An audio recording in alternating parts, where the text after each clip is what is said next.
uh, limited economic player, and that's partly in evidence in the trade figures, Raj, that you shared with us. So now you will ask, what has changed? And I think the changes have been in evidence over the last 2 decades. Perhaps the first change, I would argue, is that Japan started approaching India with a strategic outlook. And for this, I would say that Prime Minister Shinzo Abe was particularly and personally responsible. That he was very non-traditional in his approach to international relations. He was clearly trying to prepare Japan for a bigger role in the world, to secure its own interests more nationally. And I would sort of gather from both his actions as well as conversations which I've had or which I've been party to, that in his view, a Japan which goes out in the world needed more partners, reliable partners, and India fitted the bill. Now, this has broadly coincided with a period when India's own view of the world was shifting, the post-Cold War period, when India starts improving its ties with the United States, with Western countries in general. So broadly, sort of a stronger strategizing on the part of Japan comes to meet a greater, I would say, a rebalancing in Indian foreign policy. And that's really begun, and I use the word begin, an era which is to me an era of change. Now, the other change has been on the economic side. Now, here we have seen a very visible pickup in Japanese investments. Japanese investments in infrastructure, but Japanese investments in business as well. But it's interesting to note that the greater investments have not automatically or sequentially translated into greater trade, because the nature of investments, as far as I can understand it, are such that they're not, Japan is still not using India as a platform to manufacture products back to Japanese market, which it is doing in China, which it is doing in ASEAN.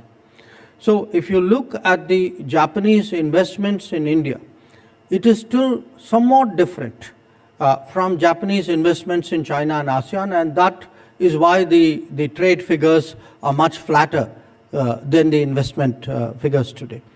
But that said, I think it should also be recognized that Japan has been responsible in many ways for triggering multiple, I would say, revolutions in India. The Maruti revolution, which actually was a lifestyle revolution in Indian society. The metro revolution, which really was an urbanization revolution in Indian society. And I'm very confident that when the bullet train gets going, the impact of that. I mean, I was in Japan when the metro was under discussion, the Delhi metro was under discussion. And nobody at that time could have really imagined what an impact metro would make, not just on Delhi. The fact that it is today become the driver of urbanization, of efficient urbanization in the country. Now, the issue today is, can we really raise the game? Can we take our relationship to a different level, strategically, economically, systemically? And here I would say the Modi government and the Prime Minister himself, they certainly are trying to make that difference You can see that in the personal commitment of the Prime Minister to this relationship, the chemistry that he had with Prime Minister Abe, and that he seeks to continue with Prime Minister Kishida. The fact that we are today promoting exchanges at different levels, so that there is actually greater systemic interface and greater systemic comfort between the two countries. Now, there have been some notable developments here, and each one of these hopefully will go forward in order to move the relationship. Part of it is actually creating a better climate for Japanese investments, Japanese business, encouraging greater Japanese participation in infrastructure, trying to bring our human resources into play. We have concluded a specialized skilled worker agreement, whereby in a certain number of professions, 22 if my memory serves me right, workers who are trained for the Japanese market can actually be eligible for employment there. There are today greater technology tie-ups which are happening. We are looking at sunrise sectors like 5G, like EVs. So you can see the relationship today actually make that effort really, as I said, to raise the level of the game and respond to the requirements of the future. Now, having said that, I would go back to the big picture. I do believe today the strategic compulsions on the two countries are much stronger, that the two countries are united in their desire to secure a multipolar Asia. And that would be, to my mind, realizable only if major countries like India and Japan work together closely to ensure that the diversity and pluralism of Asia is fully reflected in terms of the nature of power dispersal. The second point I would make here is that our maritime convergences are particularly strong. This is an area which I expect in the coming years to perhaps see challenges and stresses, partly because the global commons is left more and more to fend for itself. So that era where the United States shouldered the responsibility predominantly may be behind us, but there's no alternative solution readily in sight. So it's one certainly domain where India and Japan have a natural convergence, and I think those collaborative possibilities are whether it's visible in the Malabar exercise or in our agreements to deal with domains like IUU fishing. Those are areas where I think you can see greater willingness to work together. And finally, I do believe that the Quad will have a positive impact on the relationship. Now, that in a sense is a dynamic, because Quad itself would not have happened if India's bilateral relationships with the US, Japan and Australia had not improved radically in the last 20 years. So the Quad is partly an aggregate of these improvements. But once the Quad has come into being, the cooperation which emanates out of the Quad, I think, has a reinforcing impact on each of these relationships. And I'm very confident, looking at the energy and interest in the Quad, that this will certainly help to charge up the relationship. So if I were to conclude, I would like to do so really with a set of questions rather than assertions or statements. I do want to make it absolutely clear that there's a huge appetite in India to grow this relationship. That whether it is the politics, the strategy, the security, the technology, the culture, there is no domain where there isn't room to grow, and I think we need to make that effort. But a lot of that will also depend on the openness of Japan. It will depend on how international Japan will be, how much Japan itself sees India's growth as a strategic factor in its interest, how much each one of us are willing to do to get out of our zones of comfort to build this relationship. I think these are today legitimate questions before the relationship, before this audience and the debate on the relationship.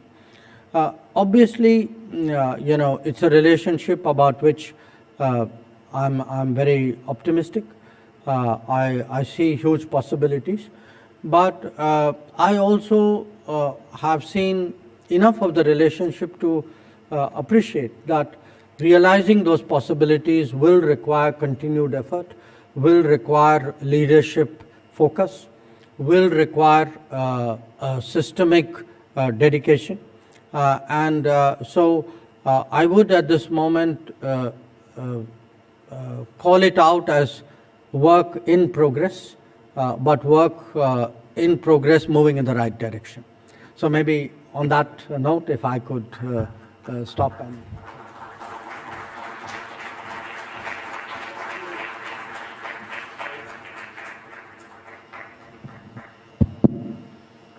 Let's give the Foreign Minister a very warm round of applause for this. He was precise, lucid.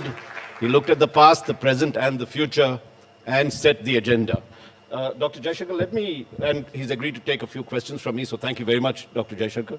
Let me start with what you said about the Quad, where you said relationships had enhanced and, the coming together of this. The spirit of the Quad was supposed to be security, but... Sorry, I disagree with you there, but... Yeah, I was coming to that question. That's what, we can talk about that. But this feeling is that partly because of COVID, this has moved to other issues of development, of health and security. So there's criticism that the Quad has avoided its main plank of containing China, countering China, and has now become something like the Asian Red Cross. Would you agree with this? I think you underestimate what Red Crosses do. Look, let me say this as someone who's been involved not just in the change of our ties with Japan, but with the US and with Australia. You cannot nobody builds a relationship on one dimension. If a relationship moves, it moves on multiple fronts. So I disagree with the view that, as I said, I disagree with the view that Quad is fundamentally security driven. I think Quad is actually eventually a kind of a convergence of the interests of these four countries who are in four corners of the Indo-Pacific. And that set of interests, to me, is broad and open-ended. I mean, if you look at areas where Quad has moved, I mean, it could be from, let us say, from digital to health to education to maritime security to connectivity. So this, this is frankly, this is polemics in a way. It's like transposing. See, there was an era where the treaty walas defined the world. They still cannot believe that there is life without a treaty. So they are forcing a treaty on a non-treaty situation and say, if you're not conforming to this, you're not meeting a benchmark. The point is, something like Quad is a reflection of a completely different era. It's an era where four countries have decided that they are in a position to work together and contribute together. And sometimes, as I said, Red Cross makes a difference. Remember, the first time Quad came together actually was in a Red Cross situation, the 2004 tsunami. Okay, at that time, where was the deep concern about China? So let's not lose track of history. Let's not force a debate, which doesn't do justice to something which is a bigger effort, really. Now, of course, China, Japan has concerns about China. We have serious concerns about China, particularly on the aggression, about its aggressive intent on our borders. If you take a look at what your your Chinese counterpart said, Wang Yi recently, he called the Quad the five eyes of intelligence, similar this thing, and he saw it as a sinister move that US was stoking tensions between China and India relations. And, is that something that you subscribe to, the view that this is largely US intended to strengthen? Do I subscribe to a sinister view of Quad?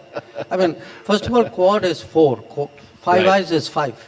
So I learned my basic maths Right. in 2nd grade. Well, he was talking about the alliance that was there between Australia, New Zealand, Canada, and the US and UK. I mean, everybody is entitled to their views. We are very clear about ours. I think the Quad is the Quad. And I don't think the Quad should be confused for something which may exist, which may have a different history, different background, different players. I think that kind of transposition, that's part of political argumentation. Are we stepping too gingerly on the issue of containing or countering China on the Quad? Therefore, the AUKUS comes. We don't want to be India doesn't want to be part of that security alliance on that front? Raj, don't be so defensive about the Quad. I'm doing the Quad because it's in my interest to do the Quad. I see merits in the Quad. I have benefits out of the Quad. I don't have to go and apologetically explain Quad to countries who may have a different view. If they have a different view, that's their problem. I am very clear what it is about. And what it is about, please look, by now we've had 2 Quad summits. We've had multiple meetings of foreign ministers. They have put out outcomes. And please look at those outcomes. And there is an element of Red Cross in those outcomes. So look, I think today it's very important not to allow your view to be defined by competitors. It is equally important not to allow new developments to be straitjacketed into old history. I think these are 2 challenges which the Quad faces. I think we should be confident about it. I see no reason to be apologetic about it. To my mind, it's a new kind of diplomacy. It's also, it shows in many ways a different way in each of these countries, the 4 countries, of how they are approaching the world. Because Quad has required each one of them to do their foreign policy a little bit differently. So these are well, not straws in the wind, they're stronger than straws in the wind, but these are actually changing trends in international relations. So I would strongly contest any effort to demonize it or to straitjacket it or to define it in terms which make you kind of defensive about it. Sure. I was just looking at the fact of China, and you didn't use the word China at all right through this entire answer that you had given me. And so let me also ask this question, because as we've said, there are common concerns that we have, and Quad was partly supposedly supposed to counter China or contain China. Arvind Kejriwal, the Chief Minister of Delhi, yesterday said that even though China continues to be aggressive on the LAC, as we're talking foreign policy. Yeah, well, he's coming to foreign policy, and his question was, why is that? China, we've had the aggression in Tawang recently. Why is that India's trade continues to grow with China? In fact, it's grown from, he claims, from $65 billion to $95 billion. Why are we rewarding China? That's Kejriwal's question. You want a serious debate or you want a Kejriwal question? Because the two are very different. So let's just have a quick answer on that. No, I'll give you a serious answer. Right. Because I think, this is posturing. Right. Look, what had happened after the 1990s, as we opened our economy, we opened our economy, which we should have. I don't think anybody sensible would dispute it. We opened our economy in a manner in which we did not use that openness to strengthen our SME sector. They actually were deeply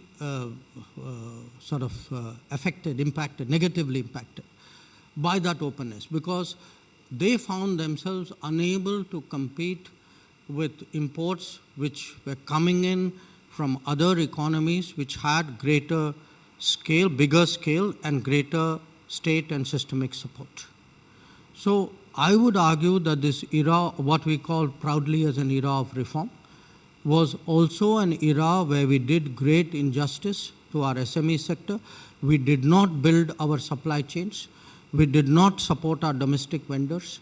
So what you saw in many ways was a hollowing out of many sectors. I mean, there are specific sectors which actually moved out of this country and went northwards. So what has happened, when somebody says, why are there imports coming out of China?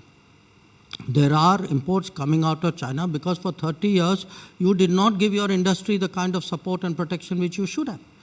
It's only now in recent years that you have started to do it. Now, you cannot reverse in 5 or 10 years what you have done over 30 years. So today, for example, if you look at the PLI, the production-linked incentives, it is actually encouraging manufacturing to come to India. But yet you have schools of thought in this country, I don't want to take names, you know who I mean, who say, well, we shouldn't even be manufacturing, our strength is in services. Now, a country like India cannot pass up the manufacturing option. In fact, when I spoke about Japan being an exemplar, one of the things which Japan has done, look at the SME sector in Japan. Look at the domestic supply chains in Japan. So there may be those big Japanese companies which all of us know, but behind that are thousands of smaller Japanese companies who actually support them. Now, there are lessons to be learned from that.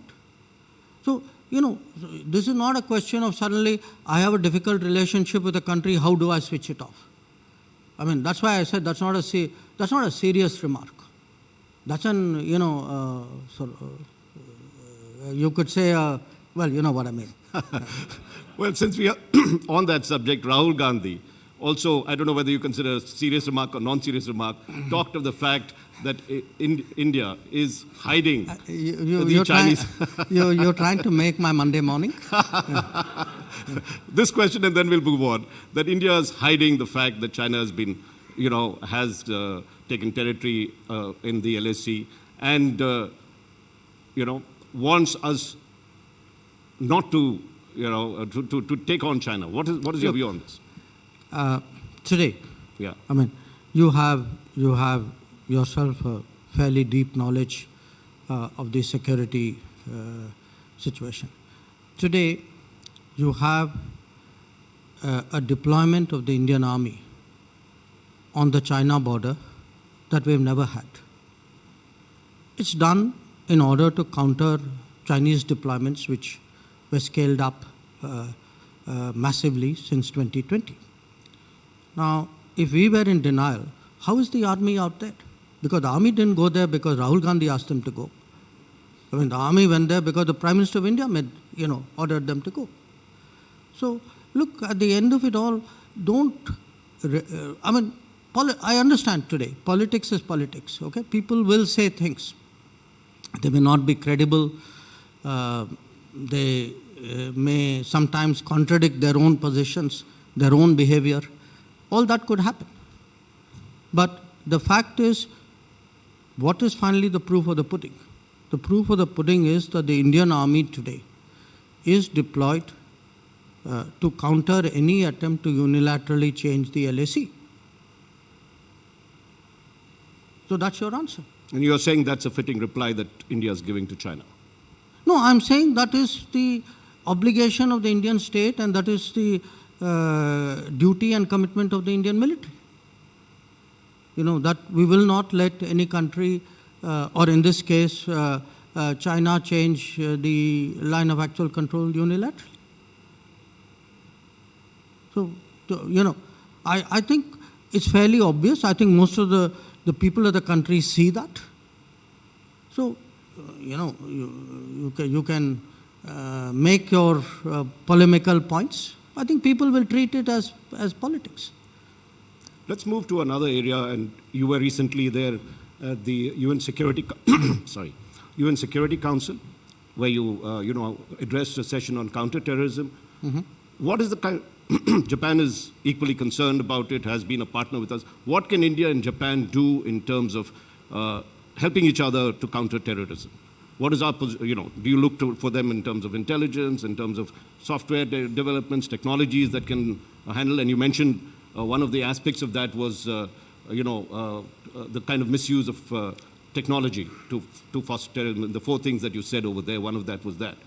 Do you see any cooperation that India and Japan can have on terrorism? No. Look, terrorism is a very complicated field because actually what happens in terrorism is everybody develops their capabilities, and countries get into, you can say, sharing or informing or assessment, exchanging relationships. So I wouldn't necessarily single out terrorism. It could be broader than that. But when you have a good strategic relationship with any partner, then part of that is really to shape your, to have those exchanges, and then the systems get comfortable with each other, and there are benefits that flow from it. But the fact is that while we are, of course, both Asian countries, we are located at 2 very distinct sub-regions, which each have their own challenges. But in this day and age, look, you never know who's helpful where. You'll be amazed at the countries, with whom we work sometimes. So I would look at it much more in terms of fostering that kind of systemic comfort, rather than necessarily narrowing it down to terrorism. Now, on the subject of terrorism, India and Pakistan relations touched a new low with the strong language used by your counterpart, Foreign Minister Bilawal Bhutto. Your comments on the fact that of the way he spoke. Sorry?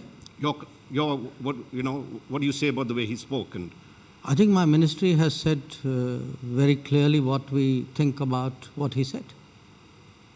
So, which is, I mean... No, which is out there. I think we've said what we had to say. Weren't you upset the way he spoke, the way he said everything that, talked of India and the way he talked of our Prime Minister? Well, let's put it this way. Our expectations levels with the Pakistanis are never very high. Okay. I know, we come back right to Japan. In terms of the fact that we are the G20 president, as well as Japan as the G7 presidency, how do you see us working together on some of the key issues of the world? Do you see some of the big things that we could take up together? We are the, G20 president, and Japan is the G7 presidency. Of course, G7 is represented over there, but is there ways we can work together to collaborate this? Well, yes, because look, the G7, after all G7 members are G20 members. So together they are, more than a third of the G20 membership, and because they work as a group, they obviously are able to put their points of view across very, very strongly.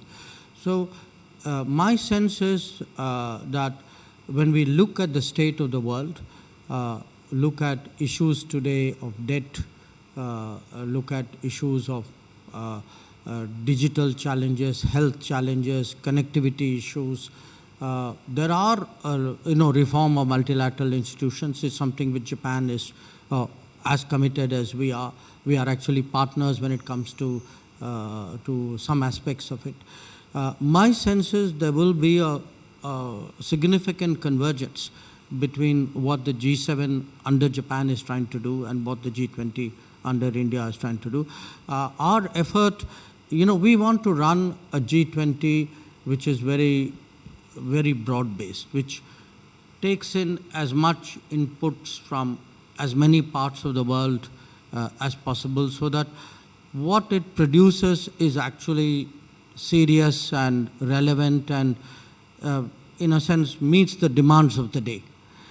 So my sense is that you will see India and Japan working very closely on this G7, G20 connect.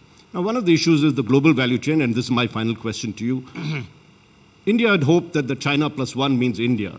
What can, and Japan seems to, as you had mentioned earlier, look towards ASEAN countries in terms of investment, in terms of manufacturing, not looking at India. What do you think could turn the relationship on this? What is it that we can do ourselves, and what can Japan do to ensure that we become a greater part of the global value chain and be, seen as an alternative to China in some senses? This is a fundamental question which has arisen, not just for Japan and India, not just for Japan, but for the entire world from the COVID experience. The COVID experience actually taught us what happens when there is over-concentration in a particular region. And I'm not saying this as a political point, any region or any country. If there is over-concentration, you have actually multiplied the risks. So you had COVID. Now COVID shut down a certain geography, and then the entire world was impacted. Okay, today it is COVID. Tomorrow it could be something else. It could be a massive climate event. It's very, I would say today the global economic security requires actually a much more decentralized globalization. It needs multiple production sectors. It needs redundant, resilient supply chains, more reliable supply chains, multiple supply chains. So the effort of the Modi government today to build up greater manufacturing in this country, to my mind, actually captures this moment when there is a demand in the world also to see more centers of manufacturing. And it's in, if you have to, every country will de-risk today its future by having multiple relationships. It can be in manufacturing, it could even be in food, it could be in health. So I see a new conceptual, a very pragmatic basis today why India, Japan should actually get more strongly into a supply chain relationship, both for their own mutual good as well as a contribution to the world. And in fact, we have an initiative along with Australia, three of us, to actually look at how to build more reliable supply chains in this part of the world. I know your time's up and you've got to attend Parliament. Thank you very much, Dr. Jaishankar, for this. Let's give him a very warm round of applause for this. Thank you so much.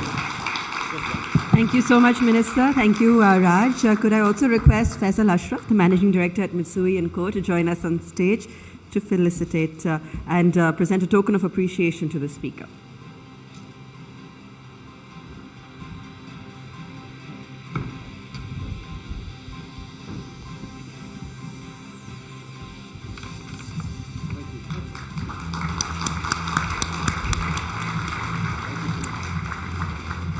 Thank you so much, Honourable Minister, for joining us today and sharing those remarkable insights.